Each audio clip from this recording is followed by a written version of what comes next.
Welcome to Local Authors with Kameel Nasr. I am Kameel Nasr, and I have a wonderful guest here today. Yeah. Hallie Ephron. Okay, here we go.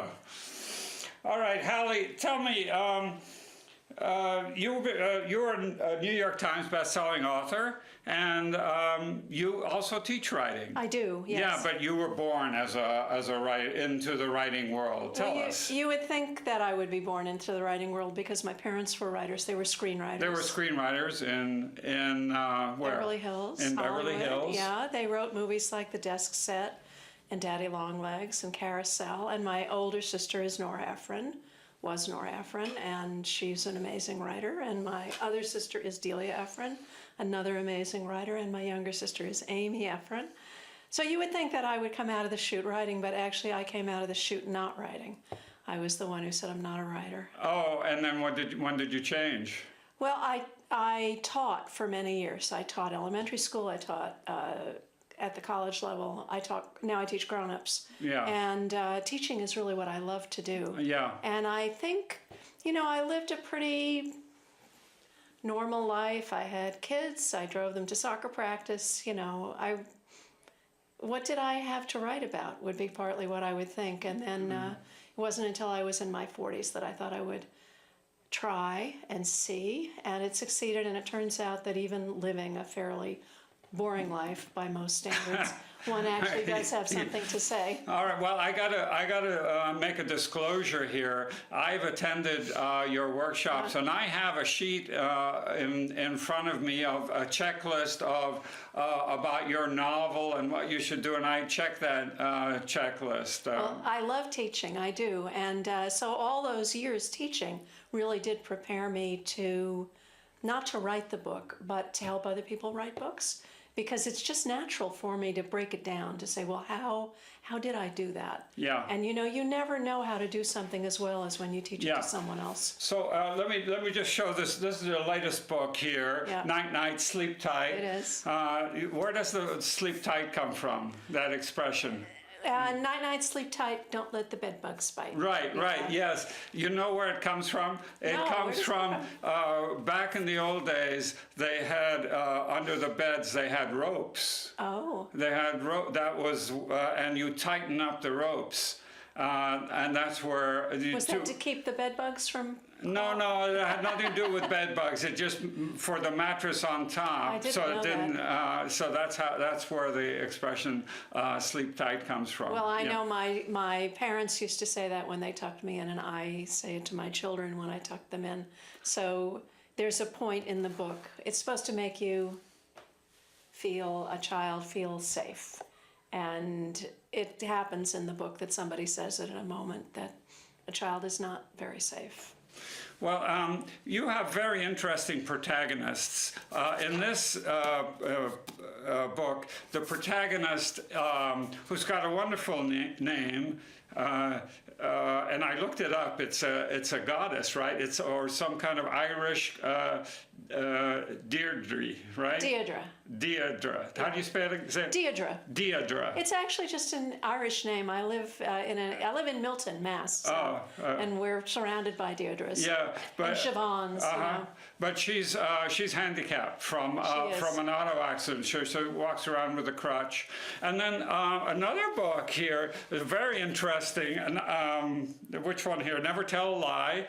And the protagonist here is very pregnant, right? Pregnant, and yes. in fact, I think she goes into a hospital to have a labor and doesn't have a baby, but she's that pregnant. Yeah. And I don't think I've ever encountered a protagonist. Where do these come from, these protagonists of yours?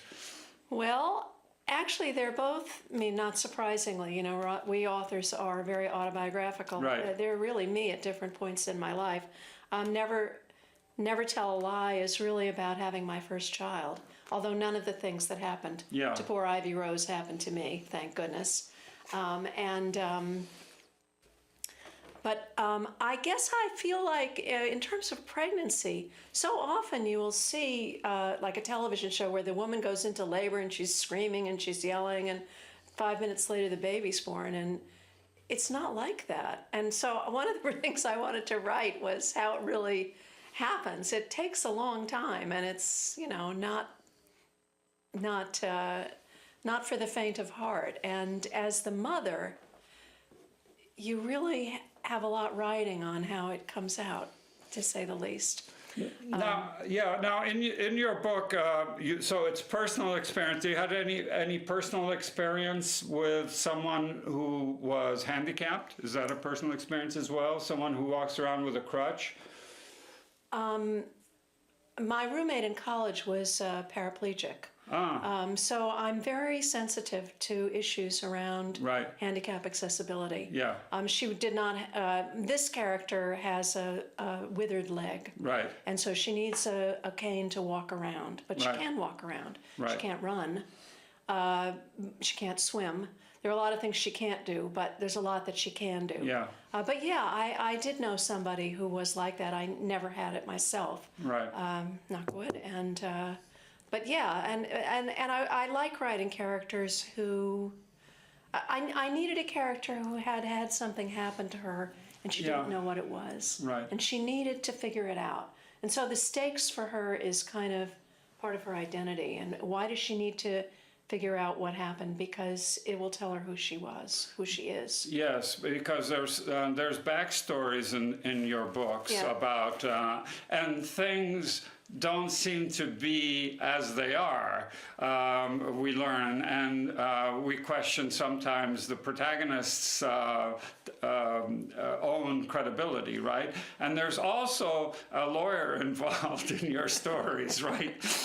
Tell us a bit about your lawyers. Well, he's a lawyer. You know, when I was writing my How to Write book, one of the things I observed is that mystery readers are far more partial to dead lawyers than they are to dead dogs. You don't ever kill or make a villain out of a dog in a book, ever. Yes, that's right, yes. Because our readers Right. love their dogs. But lawyers, it's open season as far as most people are concerned.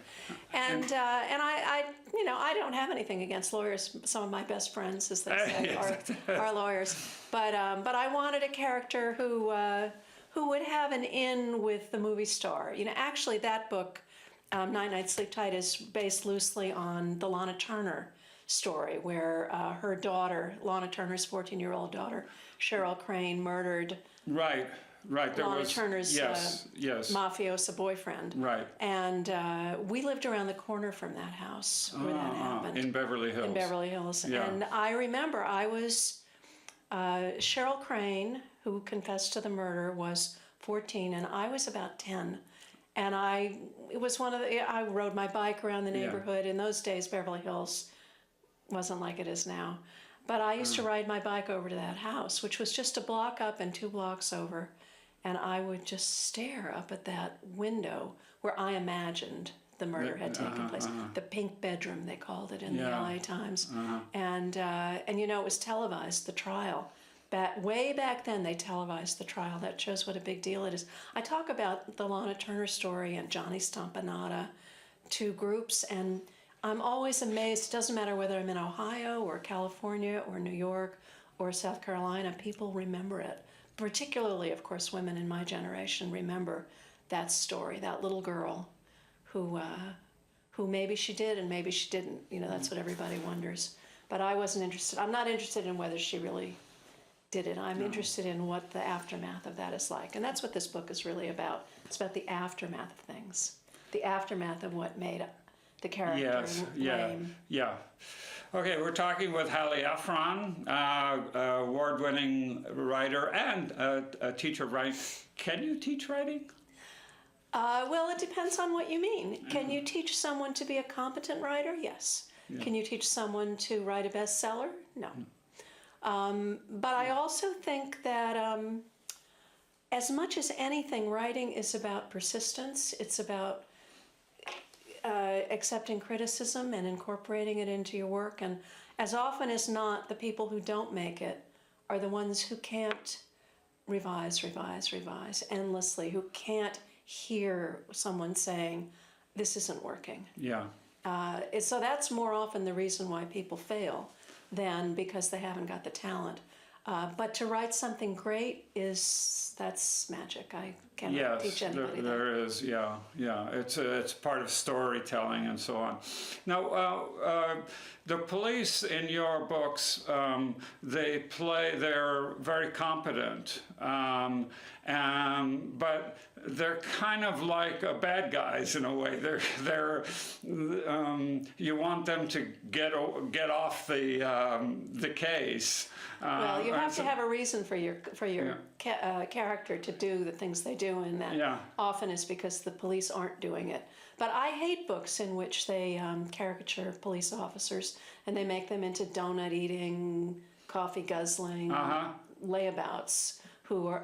But having said that, the police have their own agenda, and you as an individual, whether you're accused of a crime or a crime happens around you, you have your own agenda, and sometimes they're at loggerheads. Sometimes the police want not what you want; they want to solve the case, and you want to. Right. In Night Sleep Tight, the police actually suspect the protagonist. Yes, well, that's an old. And in Never Tell a Lie, the police actually arrest. Or do they arrest? They arrest the husband. The husband. Is he actually arrested or charged? I can't remember. But anyway, he's in custody. Yeah. And things don't seem.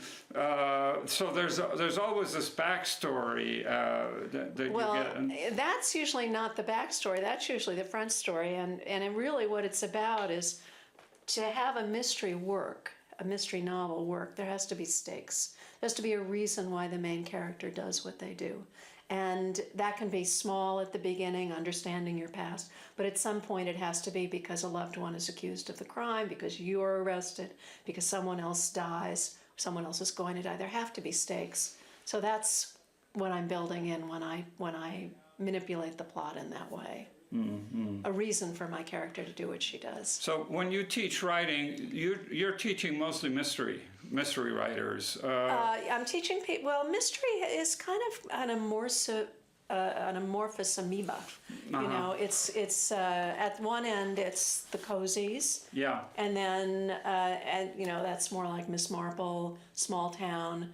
And then moving over more like what they call a traditional mystery, where there's a detective, and more like Columbo. And then there's suspense, where it's psychological, and then there's thrillers, and then there's subcategories, medical, and on and on and on it goes. But this one here, Writing and Selling Your Mystery, is basically about mystery novel. It is. What are the points that you raise for like writers? What should we be looking for? Well, I think the hardest thing for a writer is figuring out what to write about. That's one of the first problems, and people will. For years I would say, do not write another vampire mystery, because by the time you get it out there, vampires will be over. But you know what? They weren't. Vampires lasted like 15 years. I was completely wrong on that. Zombies and vampires, exactly. And right now you've got a lot of Gone Girl clones. Stories where there's you just mentioned unreliable narrator, a narrator who isn't very likable, who you can't trust, who you can't trust yourself. And that's very much in vogue at the moment. So, but the problem with writing a mystery novel is, especially if it's your first, it can take 2 years minimum before it sees, but from the minute you start writing. That's a minimum. I mean, mine was 6 years between the time that I started writing my first novel and the time I actually saw it in print from the publisher. Yeah, mine was longer. That's a long time. It's a long time. Yeah, so you better be writing about something you care about. And that's what I always say, is write about something you have a passion about. I mean, you do that with your own writing. Yeah, but where we look for characters? Where do we generate characters, Do you keep a notebook? Do you see Robert B. Parker crazy... used to say, I get my ideas at the supermarket. Yeah.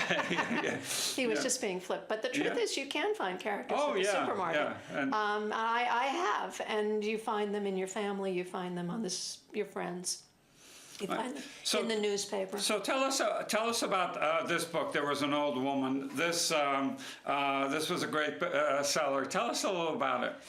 Well, There Was an Old Woman is about an old woman. She's 90 plus years old, and she lives in a house in the Bronx. It's the first book I ever set in New York. It's in the Bronx, on the water. I had this vision of a very old woman living in a house with a view of the Empire State Building, but living in a neighborhood that was not ritzy. And I didn't know where that would be. And it turns out there is a neighborhood in the Bronx. I call it Harding Park. That is exactly that. And from her back porch, she can see across Fresh Kills to the Empire State Building, where she worked when she was in her 40s, and when she was in her not in her 40s, when she was in her 20s, a young woman, and she was there when a very famous event happened, which is an airplane hit the Empire State Building. Did you know that? No, I didn't know that. Is this true? A B-50, yes, it's true. A B-52 bomber that was coming back from Asia Pacific at the end of the war. Everybody was coming back into New York Harbor. Yeah. The troops were streaming in, planes were coming in. Yeah. This plane, it was a foggy Saturday morning. It was coming to LaGuardia? Newark. Newark. And there were no instruments in those days. That's right, you just look out the window. And the fog was so thick that all of a sudden he saw one of the skyscrapers coming up out of the cloud. Yeah. And he realized he was not in New Jersey. And he veered left and he veered right and ran right into the 78th floor of the Empire State Building. Wow. The plane hit the building. They're small planes, maybe as big as this little studio that we're sitting in. Yeah. And the plane crashed into the building. Catholic Charities were there, right there. And the engines, which are the heavy part of the plane, all the rest is very light. Two of them in these massive cowlings shot out of the plane. One of them flew across the entire floor of the Empire State Building, out the back wall, and landed on the roof next door and burned, caused a fire. The other one went down an elevator shaft. Wow. All the way to the bottom.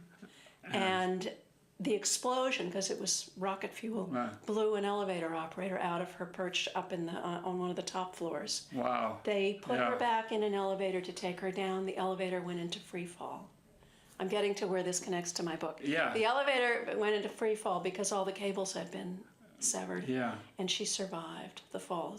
Still the Guinness World Record book.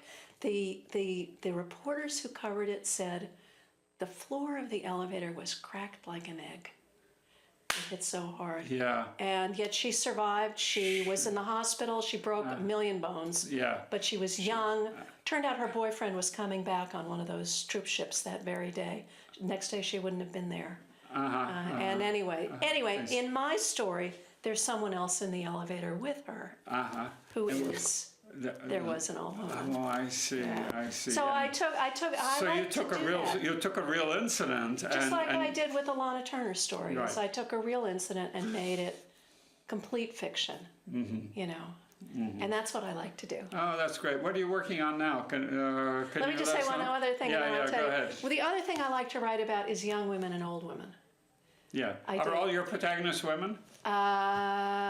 So far. I wrote a series with a male protagonist before I wrote So you have like 10 books out or so? Or? I have 10 novels. 10 novels. Yeah.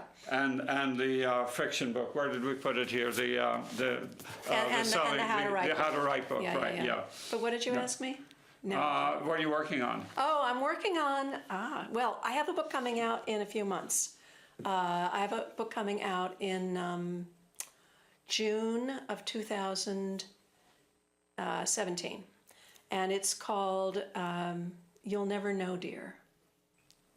Which, do you know what that comes from? No, wait a second. You'll never know, dear. You are my sunshine, my only sunshine. You'll never know, dear, how much I love you. Yeah. Right. So this is the story of an old woman. She's in her 70s. She's not that old. Who makes dolls. Used to make dolls. She used to make porcelain portrait dolls, and so each doll was a unique portrait of a real child.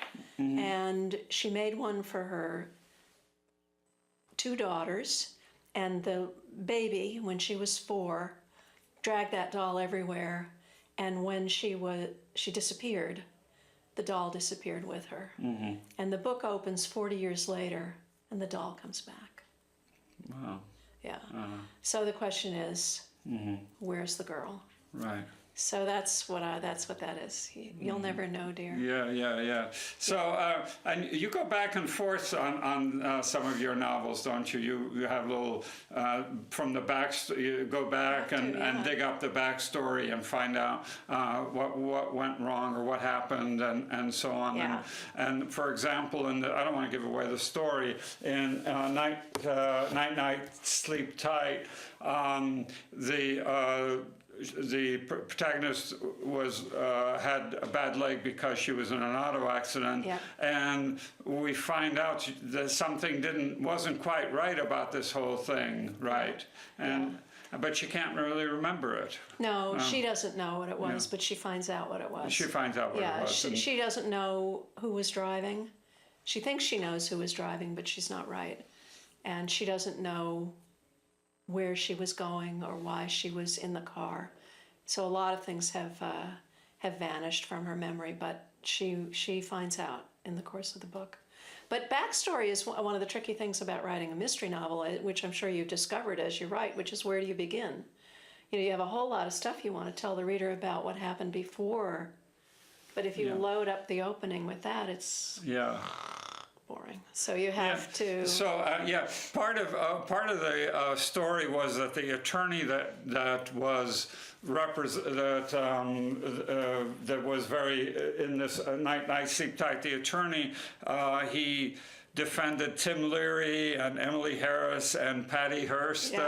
So it gives, when you mention names like that, it gives us more of an idea of what. Yeah, actually, Night, Sleep Tight's the only book I've written that's set in the 80s as opposed to set now. Yes. Yeah, and it's flashbacks to the 60s. Right. So I had a lot of fun, which was great because I set it in Beverly Hills, and I haven't really been back to Beverly Hills since the 80s. So I'm great in terms of knowing what was it like. Yes. Because that's what's in my head. If you went back there, then I get completely disoriented. You dropped me at Beverly Drive in Santa Monica, I wouldn't know where I was. Yes. And yet I knew that corner growing up. Yeah, but for example, there was a fire. We find out later there was arson, but there was a fire, and she can't use her cell phone. She has to run down the street to these boxes that we have. Yeah. Are they still there? Yeah, they're still there. I'm not sure why, but I see them all around New England. I don't think anywhere else. I've seen them all around New England. They have these boxes, and I don't understand why they have these boxes, because for calling the police, because we all have our cell phone, calling the fire department. Sure, your cell phone doesn't always work. Yes, but somebody's got a cell phone somewhere, so you can. Yeah, and so when you construct a story, are you an outliner, or is that what you teach? Is outlining, or just? I don't teach any particular method, but I show people how to outline, because I really believe how you write is a very personal thing for you. You write. I always say, for some people, you just hold your nose and write. And you just write from beginning to end and then revise the heck out of it. Other people need an outline. Other people need a synopsis. When one way is not working, try another. There is no one way. Having said that, I'm starting a new book right now, and I need to personally, I need to write about 50 pages of it before I'm ready to outline it. Yeah. Because I don't have a good enough sense of the characters. Yes. If I were to write an outline at the beginning, it would be a waste of time, because the minute I start writing, the characters become different from what I thought they were going to be. Yeah. So do you kind of like live your characters, or no? You live them in your. Only when I'm writing. How about, do you have a set time for writing? You're going to write 3,000 words a day. I try to write 500 words a day. 500 words a day. Which isn't very much, as you know. But if I could do that every day, I'd have a book in 6 months. Yes. Yeah, which would be great. But sadly, I don't write 500 words a day. What I really do is I often go back and start at the beginning. Fuss with all the stuff I've written. Yeah. And then I'm lucky if I end up 100 words past. Yeah. So writing is really rewriting. For me, very much. Yeah. I don't think that's true for everybody. For some people, people hate rewriting. I love rewriting. I hate the blank page. For me, putting words on the blank page is like putting wood through a meat grinder. Yeah, that's the same with me. Yeah, you gotta have something to work with, and once then I it's have much something easier. to work with, it's so much easier. It's much easier. So when you're really, when do you think you're towards the end of it? Can you let it go? Or do you keep fussing with it, What's the deadline? There is a point where you have to give it to someone else, where you've taken it as far as you can take it. Right. And then you have to show it to someone else that you trust. My agent, I have writer friends that I will show things to. And people show things to you too, right? All the time. Yeah. And I've noticed actually that you have written endorsements on the back of several books of writers we know. I think one of the writers that I had here had one of your endorsements on it. Who was that? Do you remember? Was it Susan? No, I can't remember who it was. I've blurbed books. It's one of the pleasures of being a published writer is to be able to help other writers. Yeah. Well, you certainly do, and you've helped me, as I said, and I have your sheet of paper, or there was a couple of sheets of paper, checklist, make sure you're doing this the right way. Well, okay, we're getting to the end here. Hallie Ephron, great writer, wonderful teacher, wonderful person to have here in the Boston area. Thank you so much for being with us. Thank you so much. It's really great. Thank you. Thanks. So, local authors, bye.